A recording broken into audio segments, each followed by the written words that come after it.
Robert Dale Owen, Região e Litígio entre este mundo e o outro. Prefácio do autor. A escrita ensina que as leis do mundo espiritual são a mais alta expressão das leis da natureza, cuja ação, modo de operar e efeitos estão presos à constituição e ao curso das coisas. Argeu.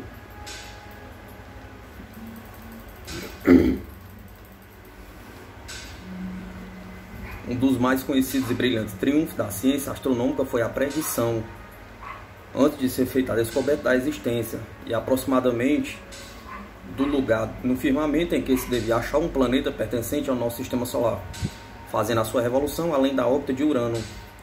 De longa data possuíam os astrônomos certos dados invariáveis, como por exemplo, que todo planeta sujeito somente à ação do Sol descreve uma órbita elíptica.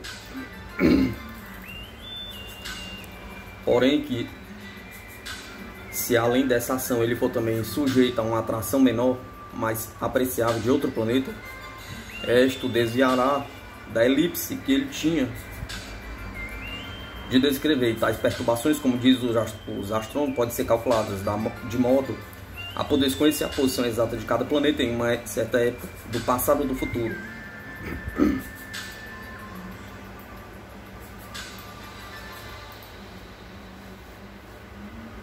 Apesar do planeta Urano ter sido descoberto anteriormente, esta lei foi vista em 1781, mas confundiam-no como uma estrela fixa depois do que desapareceu, ficando então registrado o seu lugar, como havia antes sido feito em 1690. Porém, de tempos em tempos, ele foi também visto por muitos observadores no correr do século XVIII.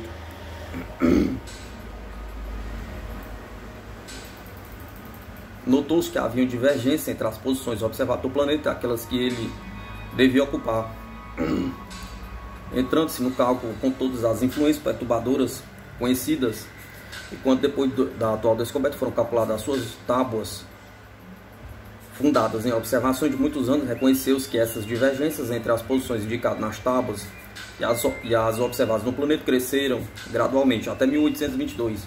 Depois ficaram estacionárias e em seguida começaram a descrescer. Isso indicava a permanente existência de uma causa perturbadora oculta. Qual poderia ser essa causa? Pergunta. Sem dúvida era um planeta além de Urano, afastado do Sol. Com esses elementos, jogando com certos postulados prováveis quanto à órbita e à distância média do Sol desse suposto planeta perturbador, depois de profundas investigações, esgotando todos os recursos da analogia, um jovem observador parisiense, Le Verrier, escreveu a um dos principais astrônomos do Observatório de Berlim, indicando-lhe o lugar em que devia encontrar-se o planeta e pedindo-lhe que o observasse. Ele foi encontrado naquela mesma noite, apenas notando-se uma diferença entre o ponto indicado e o real, menor que a de 2 diâmetro do disco lunar.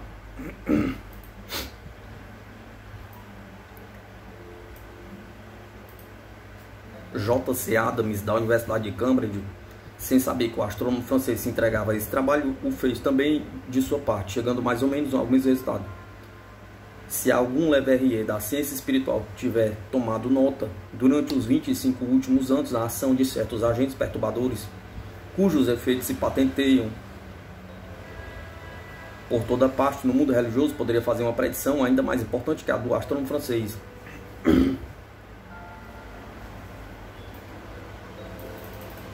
Por certo, deve ter notado, e é de toda a evidência, que uma antiga crença tende a desaparecer da sociedade civilizada e que se está operando uma transformação prenhe de importantes resultados. Essa modificação deve operar-se na feição excepcional e miraculosa da crença, que não se coaduando com a ideia de que fazemos da divindade algo manifestar-se em suas obras mediante as leis naturais. Ensina que em certas coisas Deus modifica ou suspende o curso dessas leis, ou a imitação do homem estabelece leis temporárias para uma certa época do mundo, suprimindo-as nas épocas seguintes. Em uma palavra, o mundo civilizado vai gradualmente se convencendo de que as leis naturais são universais e invariáveis e eternas. Sobre o advento dessa transformação, um observador minucioso, dotado da faculdade da previsão, pode antever alguma das suas consequências. Se as leis naturais são invariáveis, as obras maravilhosas pelos evangelistas atribuídas ao Cristo e ao seu discípulo não se realizaram, ou, conformando-se com essas leis, não foram milagres. Se elas não se realizaram, Cristo, assumindo a sua paternidade, prestou-se a uma decepção, como acreditaram Renan e outros, o que é incompatível com a sua personalidade e desvaloriza os seus ensinos. Mas se essas obras produzirem de conformidade com as leis naturais e se essas leis não se alteram de nenhuma outra geração, nada se opõe a que, obedecendo a elas, os mesmos sinais e maravilhas possam realizar-se ainda hoje. Devemos esperar encontrá-los em todos os tempos. Um observador perspicaz, porém, pode ainda descobrir mais do que isso. Ele encontrará duas escolas religiosas de opiniões antagônicas, uma tomando o miraculoso e o infalível como base da verdade espiritual, tendo essa base como principal representante uma igreja assaz poderosa, com um domicílio de 1500 anos, vencendo de seus mais ativos e intrépidos adversários e mesmo aumentando o número de seus adeptos, como sucedeu nos últimos 300 anos. A outra datada apenas de 350 anos, adaptando-se mais ou menos ao espírito do seu tempo, e assim buscando trilhar o caminho do progresso, mas com precedentes menos imponentes, com menor número de aderentes, e esses mesmos enfraquecidos por sua mistura com os indiferentes, e ainda mais por suas dissensões intestinas sobre questões de vital importância. Mesmo entre seus partidos religiosos surge a questão da uniformidade da lei ou dos milagres, inclinando-se muito a crer que o abandono da doutrina do miraculoso implica a negação das obras do Cristo.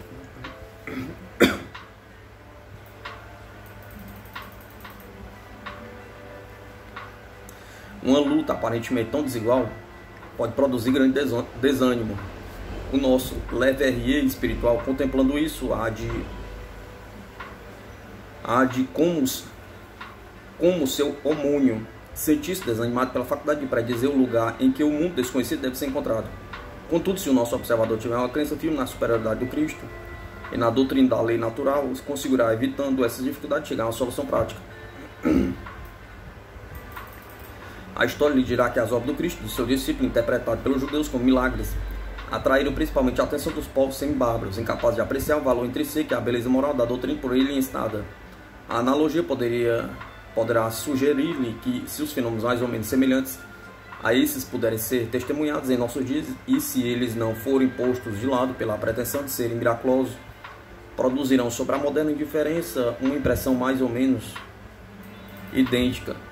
Então, se ele acreditar que Deus em abundância nos concede os meios para suprirmos a nossa deficiência, que não deixará de, no tempo próprio, prover as nossas necessidades espirituais, lhe ocorrerá à mente que a manifestação que ele observa dos poderes e dons mais ou menos semelhantes aos que foram vistos nos tempos apostólicos não é mais do que o meio para isso empregado. E se ele for cristão, a sua suspeita será confirmada pelos ensinos de Jesus, que dispondo desses dons e poderes prometeu semelhantes faculdades depois de sua morte aos seus sectários, evidentemente não considerando somente como tais aqueles que vivem no seu tempo. Guiado por tais premissas, o nosso suposto observador dos 25 últimos anos, ainda que vivendo há um tempo em que os termos médio e manifestações na sua moderna percepção não tinham aparecido, não poderá deixar de predizer o breve aparecimento e reconhecimento entre nós dos fenômenos espirituais. Assim como Leverrier, guiado por dados positivos e postulados admissíveis, escreveu em 1846 ao Dr. Gale, dizendo-lhe que ele havia de encontrar no céu, assim, um previdente observador cristão poderia. No mesmo ano, escreveu a algum seu amigo, declarando-lhe que, bem depressa, alguma coisa ia ser testemunhada na terra. A manifestação dos fenômenos espirituais entre nós, obedecendo à lei, tende não só a reconciliar a Escritura com a sã filosofia e justificar a doutrina do reinado universal da lei, a explicar e confirmar a certeza geral das narrativas evangélicas, mas também a fazer muito mais que isso. Ela vem fornecer a uma minoria religiosa que luta muito necessitada de auxílio os meios de demonstrar mesmo àqueles que não creem na Escritura a grande verdade da imortalidade da alma, e por à disposição dessa mesma minoria ameaçada pela grande superioridade numérica de seus adversários, os argumentos poderosos, as armas de que ela urgentemente necessitava para lutar.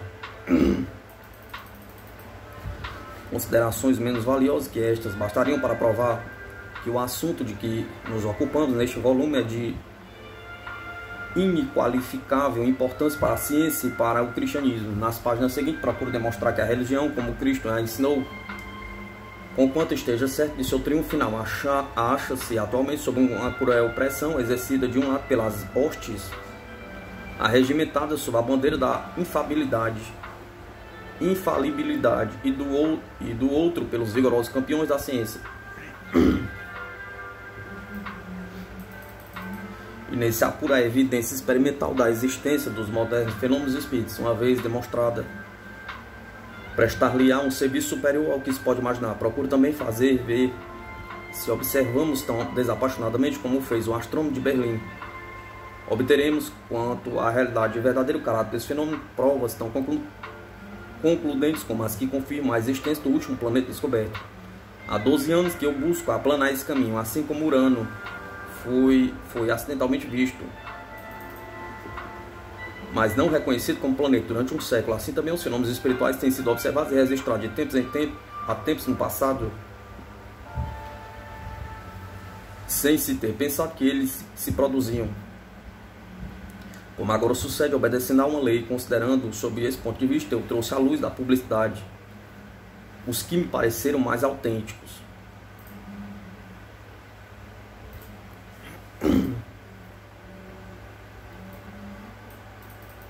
Em uma obra publicada em 1860, Full Falls on the Boundary of Another World, o autor apresentou a narração de fenômenos espirituais espontâneos dados no espaço de 200 anos.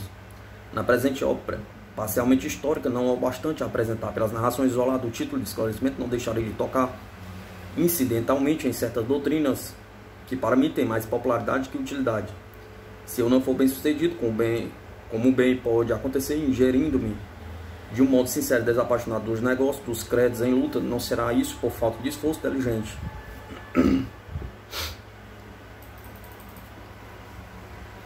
Entro num assunto que ora me ocupa com uma profunda convicção de que ele pode fornecer as provas fenomenais de uma vida futura, pois as provas fenomenais convencem muito mais do que a evidência histórica.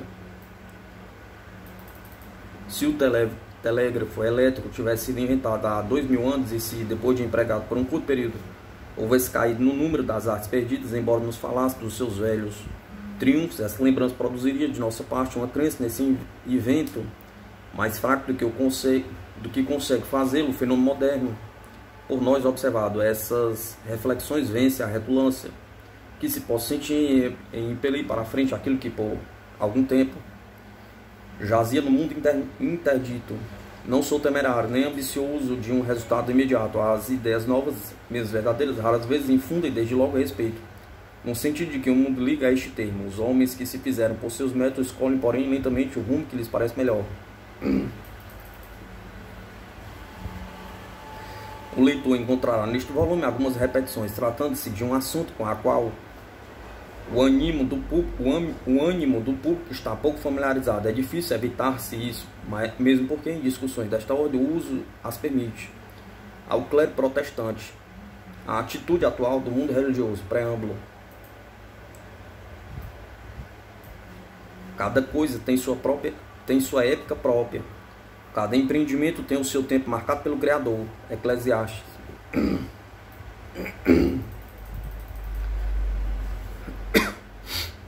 Cada homem, seja de posição humilde ou elevada, tem conforme suas luzes ou convicções, deveres a cumprir para com a sociedade, seja por palavras, seja por atos.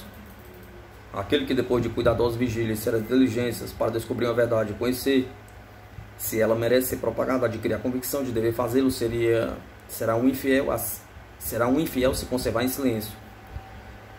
É por esse motivo e sob o império dessa impressão que a vós me dirijo. Meu trabalho tem pelo menos esse título de recomendação a vossas atenções, aquilo que eu nele avanço.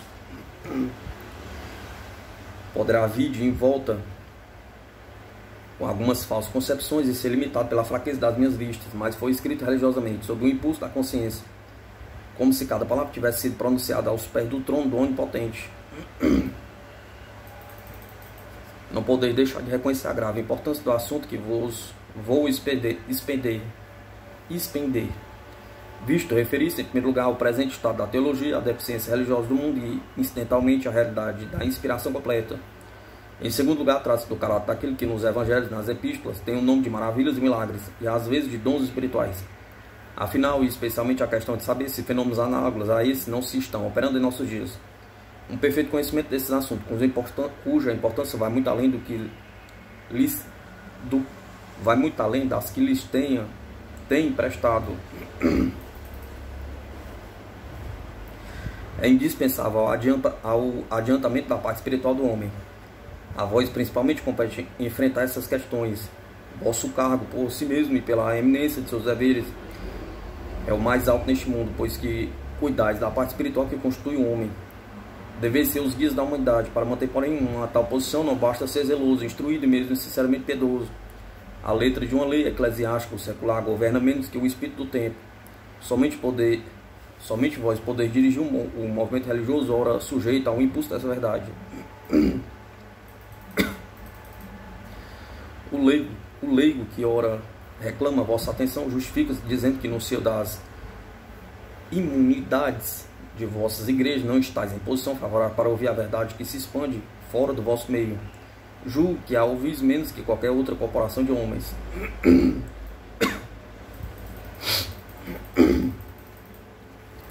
Gozais de um privilégio cheio de tentações, que é o falardes uma vez por semana, durante anos e anos, com a certeza de que ninguém vos pode replicar ou acusar, o que sempre perturba o orador e ao auditório. O maior número dos que se aproximam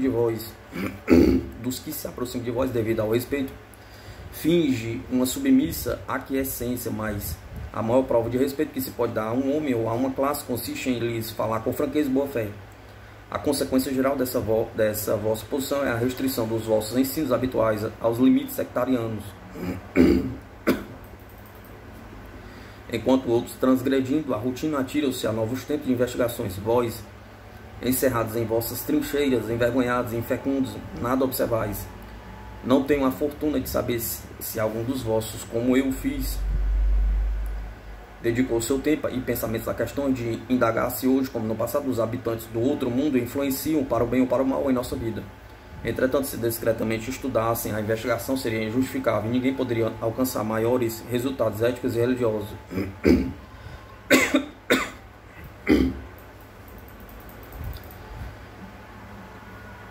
Não somos nós que, prosseguindo em nossos estudos, temos a obrigação de defender a direção que lhe damos. São aqueles que os desprezam que devem ser chamados a dar as razões a esse desprezo. É crença justificada pela história do mundo que Deus permite que o homem adquira novos conhecimentos, à medida que vai reconhecendo a deficiência dos que possui e que o curso do tempo o tenha tornado apto para recebê-los. João 12. Cada época tem suas necessidades especiais, industrial, política, social e espiritual. Creio que militam poderosas razões a favor da opinião de que, no tempo atual, para sustentar uma verdadeira reforma de crença e corrigir os velhos erros que se implantaram nelas, precisamos de um auxílio direto de fonte espiritual. Se a história escrita pelos evangelistas é uma narração autêntica, a concessão desse auxílio em determinados tempos faz parte do plano divino. Eis uma questão que somente pode ser decidida pela evidência própria, a fim de saber se Deus nos enviou agora esse auxílio.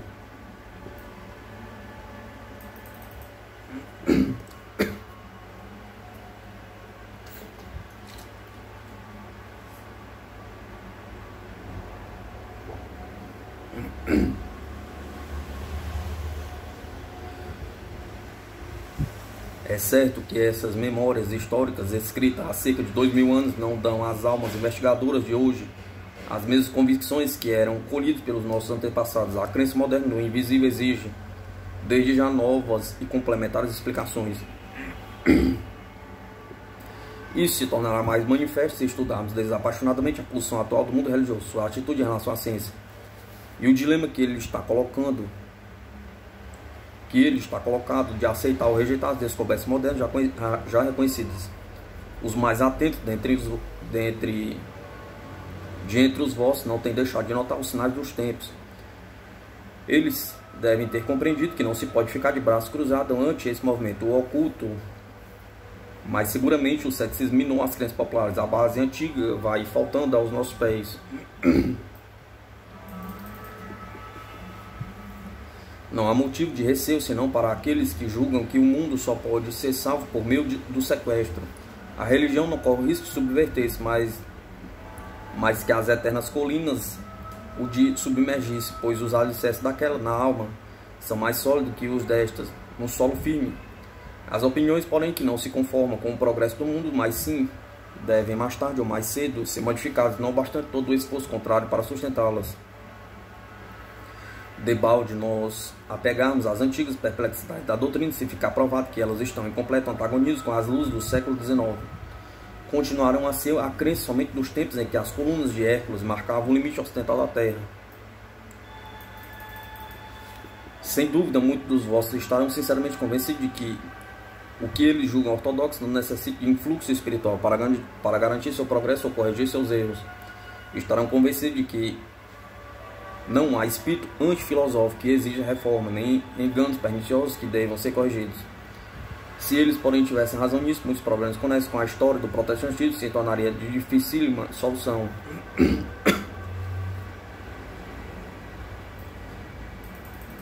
A Lu dá certos incidentes, para falar dos quais precisamos retroceder cerca de 350 anos, pois que estão muito relacionados com a elevação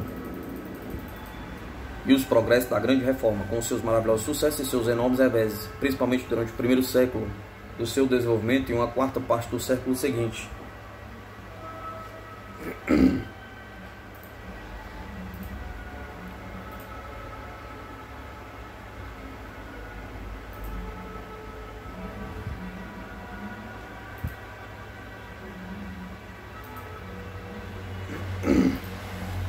Sucessos e reveses do primitivismo protestantismo. Foi a 10 de dezembro de 1520 que o valoroso Martinho Lutero queimou a bula papal de excomunhão que com repugnância Leão lançara contra ele, menos de meio século depois, tendo falecido o filho do mineiro alemão e seu adversário Médicis. O espírito da religião reformada estendeu-se até os mais distantes e obscuros recantos da Europa, que Império Imenso conquistou o protestantismo no espaço de 40 anos.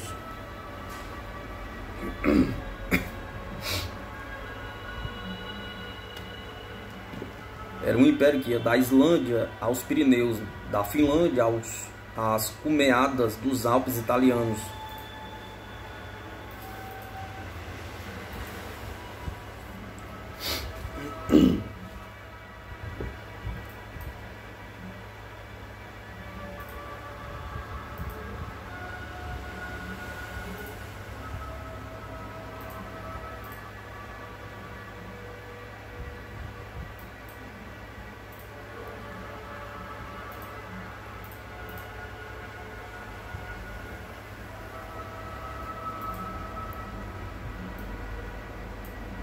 É certo que o todo desse vasto império não ficou definitivamente sob o domínio da nova fé. Na Inglaterra, Escócia, Dinamarca, Suécia, Islândia, Livônia, Prússia, Saxônia, Hesse, Württemberg e no Palatino, Holanda Setentrional e muitos cantões da Suíça, a reforma triunfou completamente.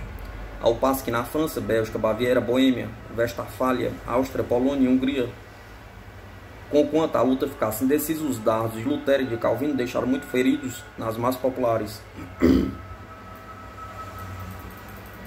Em França, por exemplo, na fase calvinista, as doutrinas reformadas invadiram quase todas as províncias do reino. Na Bretanha, na Normandia, na Gascunha e no Languedoc, no Poitou, Turena, Provença, a Delfinado, uma grande maioria professava a fé protestante. A Vossa Alteza, escreveu o embaixador veneziano junto à corte da França ao Doge em 1561.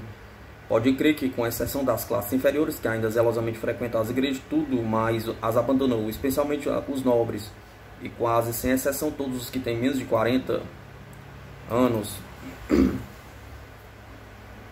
Ele declarava ainda que não somente os sacerdotes, monges e frades tinham abraçado essa heresia, mas ainda bispos e muitos dos mais considerados prelados, acrescentando que as prisões, as barras e as estacas, somente tendo servido para agravar a situação, tinham sido abandonados, e os prisioneiros libertados se congratulavam uns com os outros por haverem vencido seus adversários, aos quais eles chamavam papistas.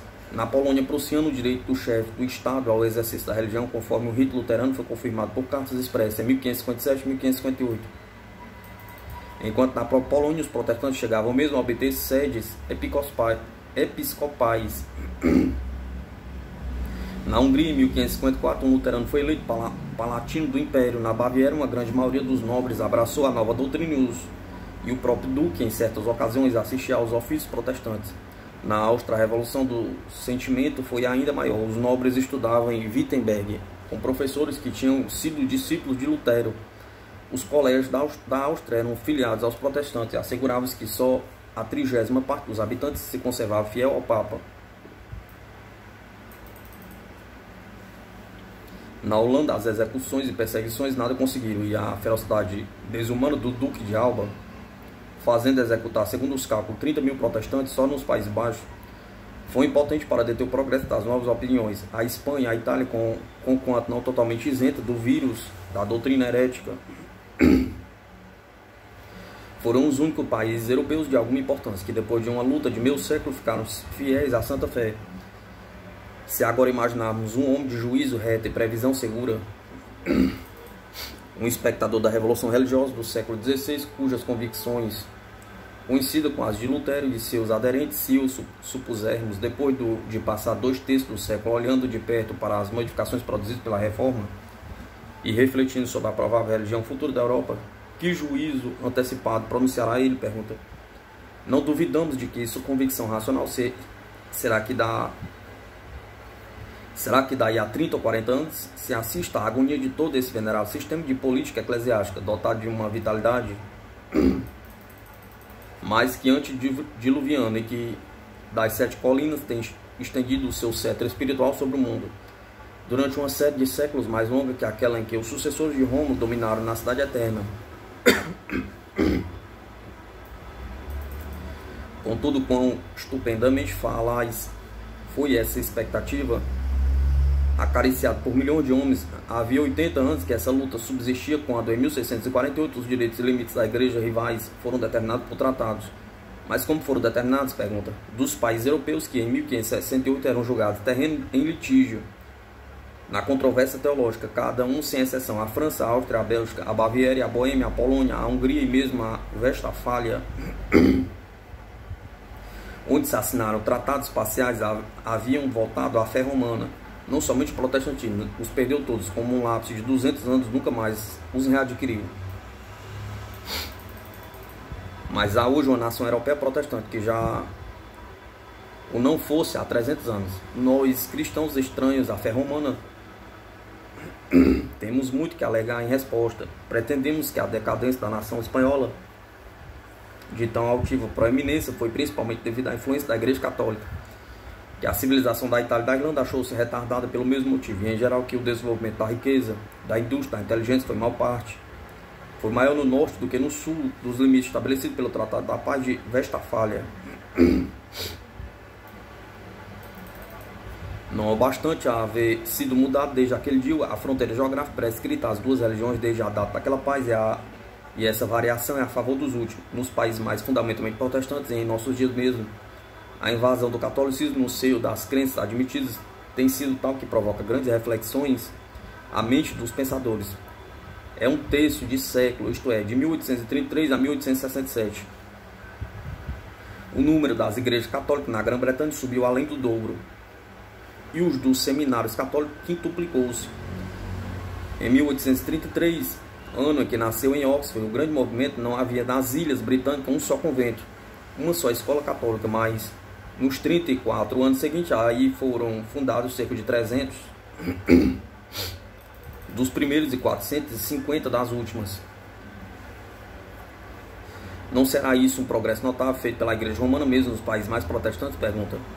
Isto se dá em nosso país, havendo outros em que as conquistas do romanismo sobre o protestantismo não são ainda mais notáveis. No decurso dos 2 séculos e meio que passaram desde a Convenção de Virgínia, no ano de 1859, o número de católicos nos Estados Unidos da América do Norte subia somente a 2,5 milhões. 9 anos depois, em 1868, esse número tinha dobrado. Há 12 anos eles faziam a 12ª parte da nossa população. Hoje constitui mais de a 7ª parte.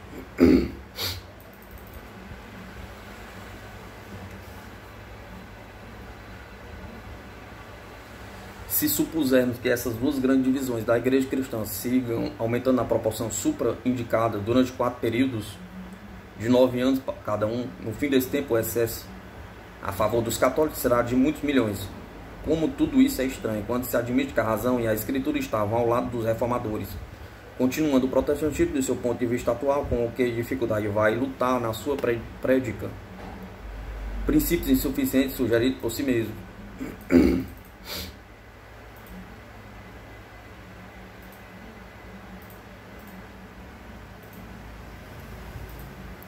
Algumas causas menores baseadas nesse fluxo e refluxo de opiniões, ainda que somente acessórios, são por alguns compreendidos com satisfação. O progresso temeroso do movimento luterano durante os primeiros 10 ou 20 anos convenceu a estatuta corte de Roma de que só por uma reforma de si própria ela poderia resistir ao gigantesco protestantismo.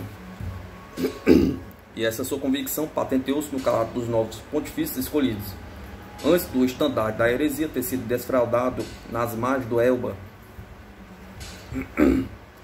A igreja foi dirigida por um Xisto IV, desumano e desenvergonhado nepotista, um Alexandre IV, com a sua sensualidade e o séquito de seus filhos, os infames Borgias, Leão X, com sua elegante luxúria e profusa prodigalidade, mas o tufão, partido de Wittenberg, varreu a superfície da terra e a hora da necessidade soou. A igreja recorreu à corretiva influência de homens como Paulo, Probo, inteligente e sagaz, e Paulo,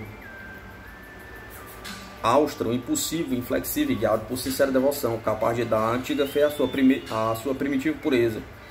Então também, com mais força que o poder de qualquer papa, surgiu a influência de um homem, tão notável em sua carreira como o grande reformador, ao qual se assemelhava no indomável ardor da propaganda e do devotamento completo de corpo e alma a uma ideia, assim como Lutero era o espírito que animava o movimento reformador. Assim, Loyola era o espírito reacionário, e durante algum tempo a agitação provocada pelo espanhol com sua exaltação e asceticismo foi pouco menor que a produzida pelo austero e sincero frade alemão. Essas coisas devem ser levadas em conta, mas poderemos encontrar nelas a solução da dificuldade que nos assoberbam? Pergunta. Se os vícios do papado foram extirpados de seus erros de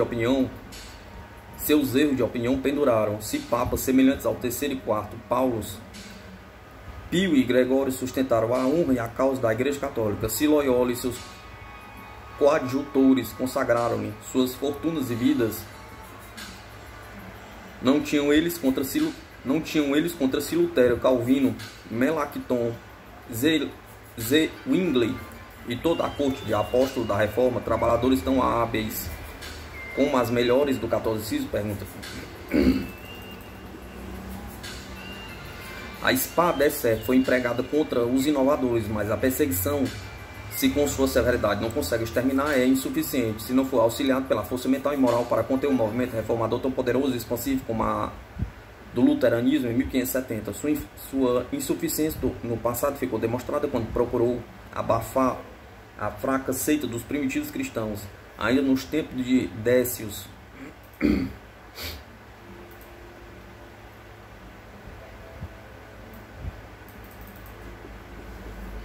Em meados do século III e mais especialmente nos do Diocleciano e Galério, 50 anos depois, apesar do aparato da morte e das torturas marcados com um cunho de ferocidade sem igual na história do mundo, os mártires naquele tempo, desejando a morte como meio mais seguro de entrar no céu, iam mesmo a centenas denunciar-se uns aos outros às autoridades, a ponto de seus diretores religiosos acharem necessário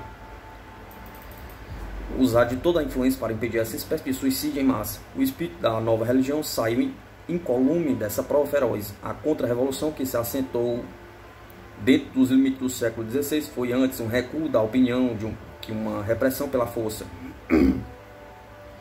Fora da Espanha e da Itália, nenhuma autoridade foi concedida à aquisição pelos soberanos temporais, depois da data da reforma.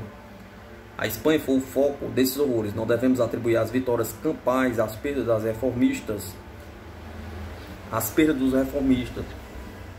em conversos e em territórios, quando a guerra empenhada pela Liga Esmalcalde dos protestantes contra Carlos V ficou terminada pela vitória do Duque de Alba em Mühlberg em 1547, pareceu que de todo estavam cortado o progresso da nova fé.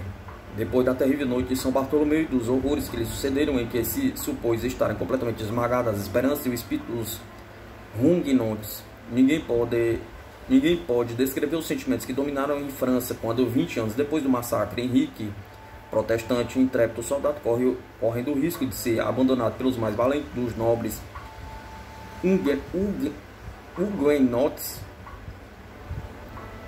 Huguenots, a cujos esforços tinham ele devido à vitória na batalha de Irve, abjurou sua religião para subir ao trono. Não, nem a sorte das armas, nem as perseguições, nem a astúcia ou ciência da ordem, cujos membros se transformavam todos em verdadeiros automatos, nem a purificação da imprudente corrupção que tanto escandalizou Martim Lutero, quando em 1510 visitou a degenerada Roma.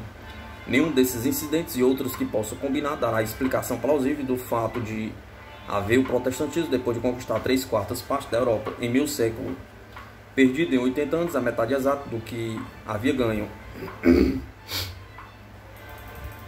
Perdeu para não mais reaver, nem depois da passagem de 10 gerações, nem mesmo até hoje. Se resta ainda alguma dúvida de que o movimento reacionário de 1570 não pode ser explicado como resultante de fatos acidentais estranhos, ou se julgardes que a vinda da reforma foi prematura em um século tão rude como o 16º, eu vos convidarei a interpretar um outro episódio da história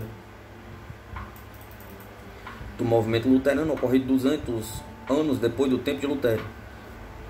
Deu-se esse episódio nos dias dos enciclopedistas franceses, quando Voltaire escarnecia, D'Alembert e Diderot escreviam, Pagne discorria sobre a idade da razão e Volney sobre a ruína dos impérios. Nesse tempo de pasmo, terror e exaltação, os homens presenciaram fatos que pareciam ser um grande combinado a tudo quanto era opinião vinda dos antigos, a tudo que se acreditava de mais sagrado da religião. Deixemos falar Macaulay, que graficamente descreveu essa elevação do ceticismo, ora aliada ao talento e à instrução, ora à filantropia. Resumamos, durante o século XVIII, a influência da Igreja Romana esteve em constante declínio. A descrença estendeu suas conquistas a todos os países católicos da Europa, obtendo em alguns completa ascendência. O papado caiu tão baixo que se tornou objeto de risão para os infiéis, de lástima antes que a aversão para os protestantes. Durante o século XIX, essa igreja que decaía foi gradualmente se levantando e reconquistando seu antigo domínio. Ninguém quer refletir calmamente no que se tem passado nesses últimos poucos anos na Espanha, Itália, América Meridional, Irlanda, Holanda, Prússia e mesmo na França. Pode duvidar que seu poder sobre as almas sobre os corações é hoje maior que o do que dispunha quando apareceram a enciclopédia e o dicionário filosófico.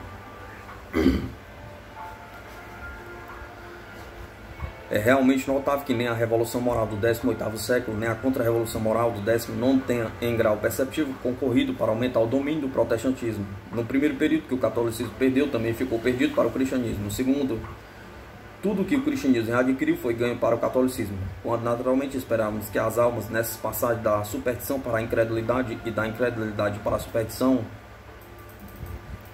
ficassem num ponto intermediário. Ainda mais notável é o fato de nenhuma nação cristã que não adotou os princípios da reforma antes do fim do século XVI os tenha adotado depois. As comunidades católicas que daquele tempo tornaram-se infiéis voltam-se depois de novo ao catolicismo, mas nenhuma tornou-se protestante. Macaulay tem razão.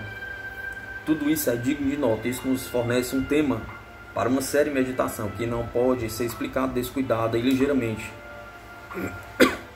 Qual a explicação dos episódios precedentes? Pergunta.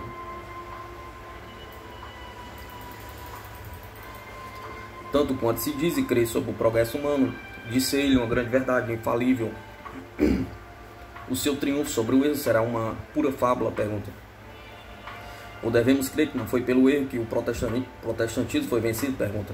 Possuímos hoje uma lista oficial de algumas das pretensões do catolicismo romano, e são que o próprio Cristo investiu o Papa de toda a autoridade para dirigir e governar a Igreja Universal, que o Papa, por sua própria posição, pode decretar, por seus conhecimentos seguros, por seu próprio impulso e pela força de seu poder apostólico, que esses decretos terão força de lei nos tempos futuros, nunca poderão ser revogados.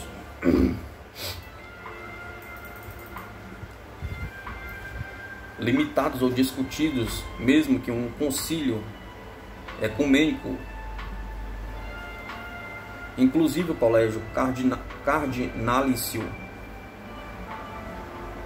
cardinalício unanimemente consista na revogação. Outras pretensões defendidas e mantidas pela Igreja de Roma acham-se em outras fontes igualmente autênticas. As tradições verbais da Santa Igreja Católica, como tendo sido transmitidas pelo Cristo, devem ser aceitas com a mesma veneração que as Escrituras Sagradas, das quais a Vulgata é a única tradução autorizada. A tradição da Vulgata deve ser recebida porque o Espírito Santo assiste perpetuamente à Igreja e porque a Igreja Romana que a adota preserva isenta de erros por graça especial de Deus. Os 7 sacramentos são divinamente ordenados e atribuídos ao Cristo.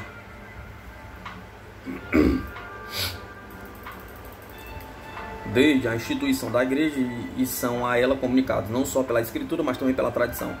A justificação não se obtém somente pela fé. Disse o Concílio de Trento que o pecador se justifique pelo mérito da mais sagrada paixão e pelo poder do Espírito Santo, quando o homem observa os mandamentos de Deus e os da Igreja. Pelo auxílio da fé e por suas boas obras, sobe em retidão e é justificado cada vez mais.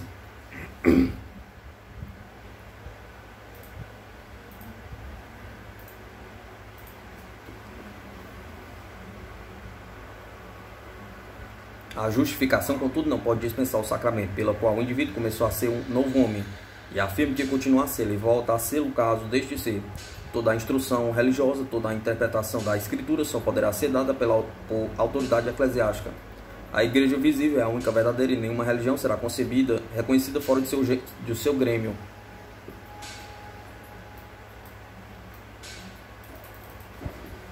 Juntamente com essas doutrinas era imposta a exclusão da Bíblia, mesmo na sua versão latina, muito mais na vernácula, da leitura de qualquer pessoa, mesmo eclesiástica. Em outros documentos encontram-se as ideias da Igreja Romana relativamente às relações entre a ciência e a religião, sendo definida a pretensão papal à infalibilidade.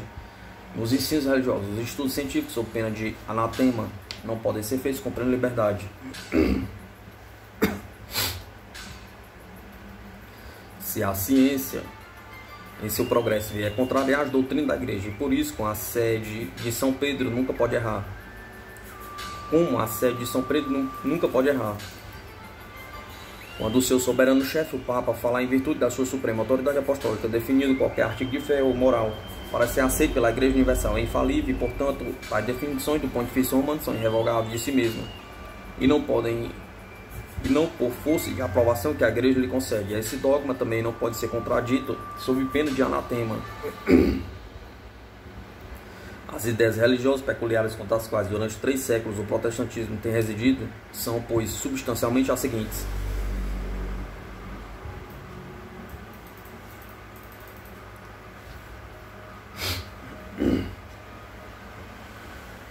Um soberano espiritual da cristandade eleito de tempos a tempos pelo colégio cardinalício, divinamente instituído, infalível, autorizado pela divindade a ditar, sem apelo à religião e à moral do mundo, uma Igreja Universal assistida perpetuamente pelo Espírito Santo, mantendo-a isenta de todo erro e cujas tradições têm a mesma autoridade que as Escrituras, ambas emanadas da plena inspiração de Deus, a negação da entrada no céu e todos os que não tenham recebido os sacramentos. Não se pode escapar do inferno senão pela obediência aos mandamentos da Igreja Universal.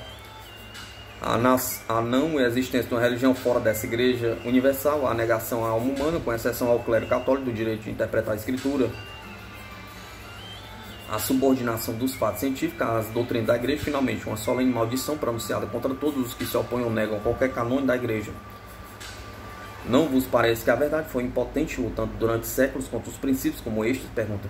Que em todo esse tempo, batendo-se contra uma igreja que a si mesma se nomeia infalível, e esta devia ir perdendo terreno em vez de progredir? Pergunta. Uma das inteligências mais poderosas e cultas do século, não católico romano, Macualai,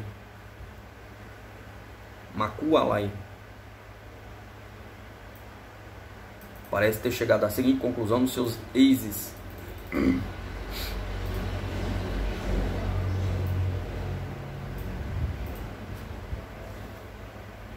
Frequentemente ouvimos asseverar que a instrução do mundo vai em constante aumento e que essa instrução será favorável ao protestantismo em detrimento do catolicismo. Desejamos que assim fosse, mas temos motivo para duvidar dos bons fundamentos dessa expectativa. Quanto à grande questão de saber qual é o destino do homem depois da morte, não achamos que o mais civilizado europeu entregue somente a sua razão tenha mais probabilidade de estar com a verdade que o selvagem.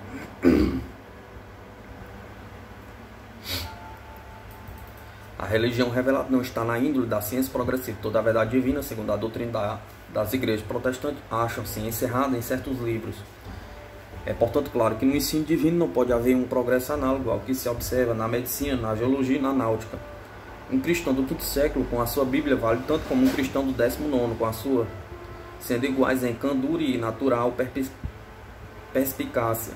Parece-nos, contudo, que não estamos certos de que prevaleçam no futuro todos os erros teológicos que no passado vigoravam entre os cristãos. O essencial é que, com um sistema de ensinos revelados, não há progresso religioso, nem esperança razoável do triunfo da verdade espiritual.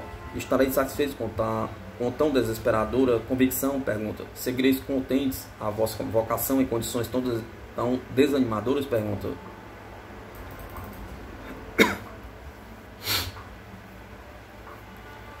O triunfo moderno das artes e ciências, principalmente no que concerne à riqueza material, é enorme acima do que possuímos. Em 1760, todas as espécies de linhas eram preparadas em uma só fieira. A água e o vento eram os únicos motores inanimados, o cavalo e o camelo, os mensageiros pedestres, salvo quando a inteligência, por uma antecipação ocasional, empregava um farol nas eminências ou um sinal de braços móveis, expediente grosseiro, batizado naqueles tempos com o nome de telégrafo. Depois manifestou-se uma irrupção repentina dos inventos industriais, fabulosos nos seus resultados. Já pensaste bem sobre isso? Pergunta. Se consultardes as melhores estatísticas inglesas, acharei que só nas ilhas britânicas, em menos de um século, a força produtora gerada pelo trabalho das máquinas tornou-se equivalente ao trabalho manual de uma população de homens adultos dupla da terrícola.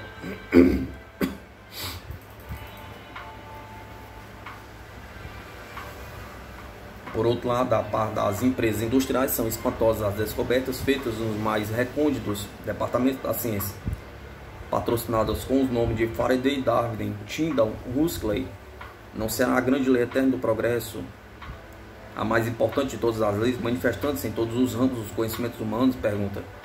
Será exato que tudo deve progredir, exceto a religião? Pergunta. Veio um Galileu destruir a nossa ignorância acerca do movimento da Terra ao redor do Sol. Um Newton esclarecendo sobre o curso dos planetas, do sistema planetário nos espaços celestes. Um Harvey explicar-nos a circulação do sangue. Um Humboldt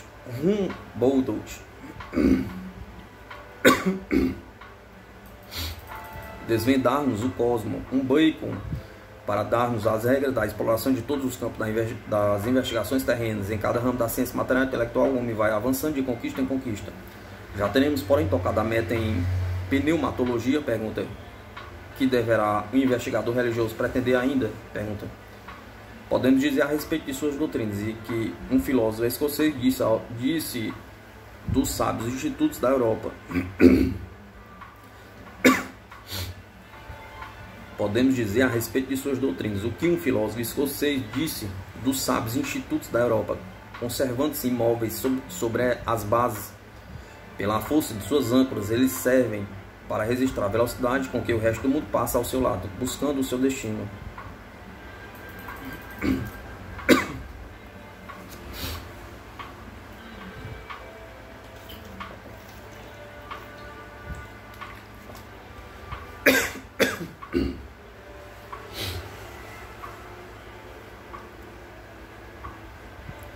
Dou graças a Deus por não crer como eles.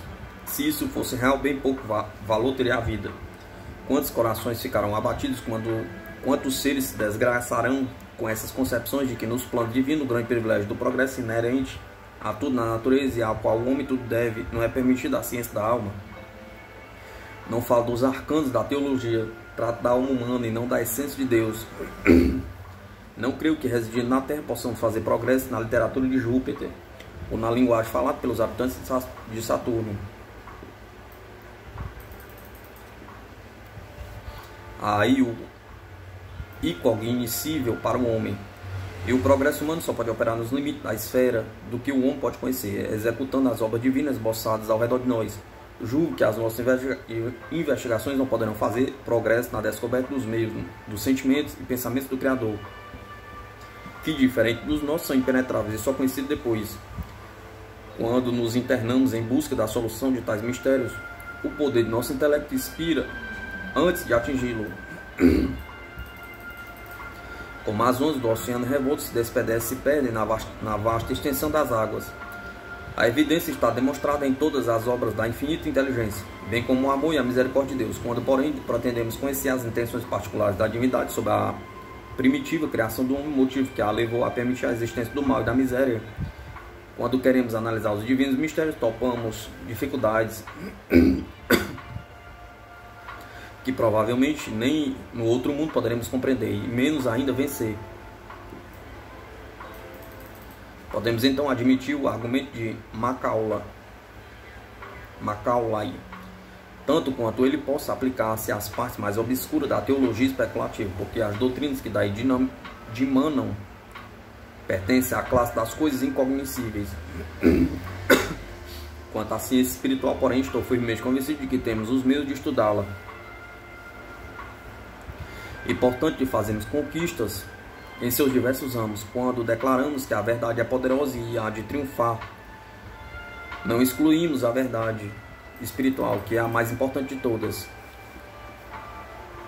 Quanto ao calvinismo e ao luteranismo não terem triunfado da Igreja Romana, o fato pode ser explicado sem se irrogar ao cristianismo, a peste de não ter elementos de progresso. Indubitavelmente, só as verdades reconhecidas boas é que a reforma deveu seu meio século de progresso, mas se o protestantismo, a muitos respeitos, se aproximou mais da verdade que o catolicismo romano, por outro lado, ele deixou de atender às necessidades do tempo e conservou erros radicais que foram fatais ao seu avanço.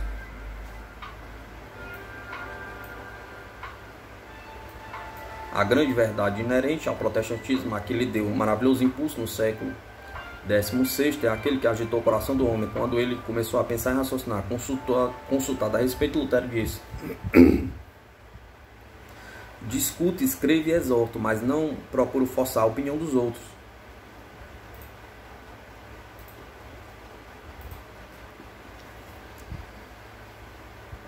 Se ele não for chamado o apóstolo do pensamento da palavra, é porque o brilho de uma luz repentina e muito viva pode ofuscar, e o mundo só avança passo a passo.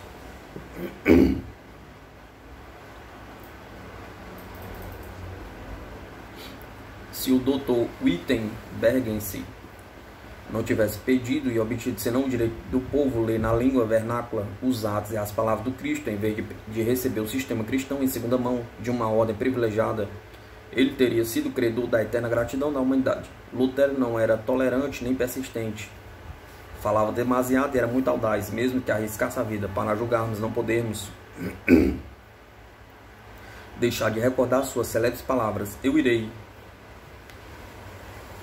quando citado a comparecer perante a dieta de Ormes, seus amigos lhe auguravam a sorte de João Rus. Eu irei, mesmo que aí haja tantos demônios como telhas nos tetos das casas. Ele foi a essa reunião e por muito tempo o mundo recordará o acontecimento.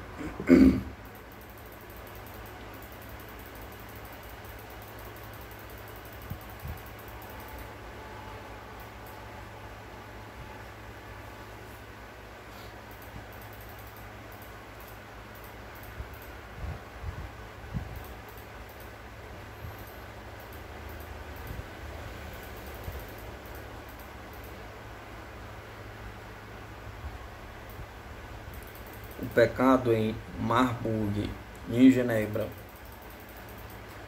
deve ter sido profundado ou experimentado pelos amigos do intrépido Wittenbergense, quando se deu o fato de que a história nos apresenta como o revés da medalha. 8 anos depois, Lutero foi citado por Philipp Landgrave de Hesse por outra reunião, desta vez em Marburgo. não formada pelo imperador, nobres e eclesiásticos, mas por amigos, a fim de conferenciar com um homem tão valoroso e honesto quanto ele, um companheiro das lutas pela fé, o valente Eurico, seguido de outros reformadores suíços. Eles divergiam na doutrina da Eucaristia e o Landgrave procurava reconciliá-los, mas cada qual se apegou à sua opinião. Por fim, o Eurico exclamou: confessemos nossa união em tudo em que estamos de acordo. Quanto ao mais, lembremos-nos que somos irmãos. O Landgrave buscou ainda harmonizá-los. Eurico, dirigindo-se ao Dr. Wittenbergense, disse: não há na terra pessoas com quem eu mais desejo estar unido do que convosco. E banhado em lágrima, aproximando-se de Lutero, o nobre reformador estendeu-lhe a mão. O endurecido alemão recusou-lhe a sua, dizendo: tendes um espírito diferente do nosso. Martim Lutero, tu que foste tão valente na defesa da santa verdade, que escolheste e adquiriste um nome para sempre respeitado, semelhante aos outros discípulos que te precederam, não compreendeste o teu papel, esqueceste a ti próprio, mostrando-te tão pronto para acusar o argueiro que de longe descobrias nos olhos do outro, sem veres a trave que tinha no teu, quando rejeitaste a mão do humilde e lacrimoso irmão que se dirigia a ti pedindo a paz como filho de Deus. O cristianismo morreu em ti, foi o mau espírito do amor próprio, que a tua imaginação tão bem personificou no demônio quem te dominou. Que o céu não permita, procurem outros imitar-te.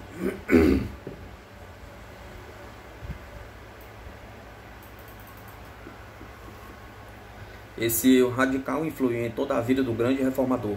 Ninguém pode ler o seu tablet Takel sem entusiasmar-se com o gênio desse homem, sem admirar a força de seus golpes rudes, apesar de sua aspereza anticristã contra os seus contraditores, o que, embora pareça conformar-se ao espírito que dominava nas controvérsias de seu tempo, é inteiramente oposto à condura ensinada pelo mestre. A parecer que o Dr. Wittenbergense nunca leu o Novo Testamento, principalmente o Sermão da Montanha. Pensando na perseguição que ele sofreu, pôde-se achar uma excusa ao ter afirmado que o Papa era o anticristo, uma encarnação do diabo. Pode-se desculpar-lhe ainda o fato de ter tido que era mentiroso que afirmasse que o Evangelho ensinava a salvação pelas obras, mas quem o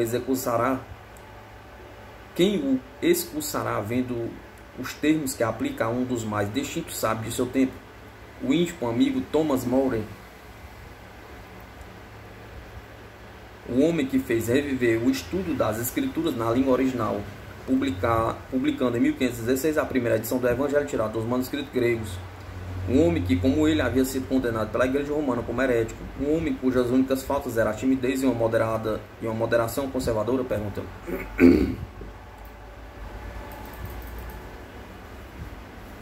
Erasmo de Roterdã, diz Lutero, é o mais vil dos incrédulos, que tem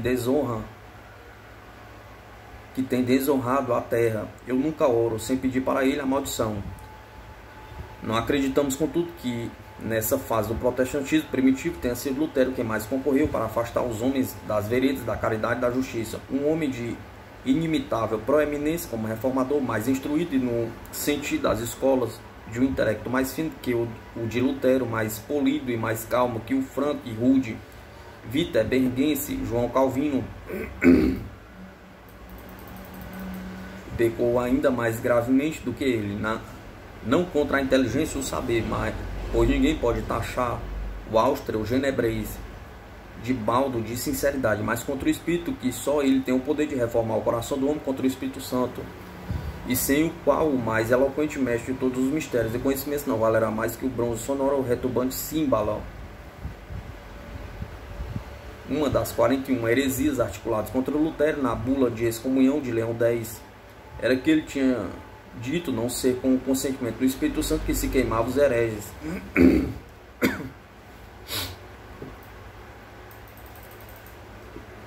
Calvino era apologista dessa perseguição até a morte, por motivo de opiniões que o outro logo no começo de sua carreira como reformador, havia tão enfaticamente condenado, não podendo aqui derramar toda a luz sobre esse importante episódio da história por não havê-lo cuidadosamente estudado. PS, não permitas falar sucintamente dos principais incidentes.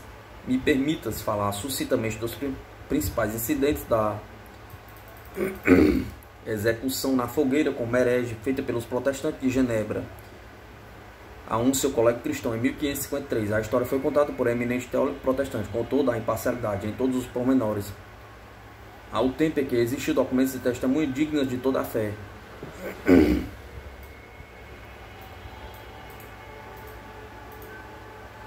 Robert Dale Owen, região e litígio entre este mundo e o outro.